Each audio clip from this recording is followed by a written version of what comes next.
আলাইকুম। আবৃত্তি করছি কবি কাজী নজরুলের লেখা লিচু চোর কবিতা। বাবুদের তাল পুকুরে হাবুদের ডাল কুকুরে, সে কি বাজ করলে তারা, বলি থাম একটু দাঁড়া। পুকুরের ওই কাছে না লিচুর এক গাছ আছে না, ওথানা আসতে গিয়ে ইয়া বড় কাস্তে নিয়ে গাছে গেই যেই চড়েছি ছোটা এক ডাল ধরেছি।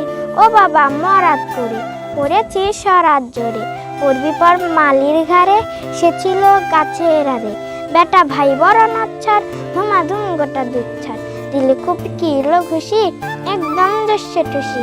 আমিও বাগিয়ে থাপড়ে দেহাওয়া চাগিয়ে কাপড়, লাফিয়ে দিংনা দেয়াল দেখি এক ভেদ্রে শেয়াল।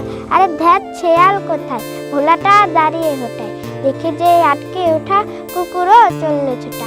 আমি কই কম্ম কাবা কুকুরেই করবে সাবার, বাবা গো মা গো বলে পাঁচিলে খুকল ঘলে।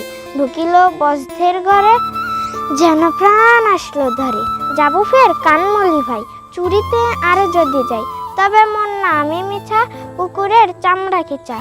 সে কি ভাই যাই রে ভোলা মালির ওই পিটনে গুলা, কি বলিস ফের হপ্তা তৌ বান্না খোপ্তা।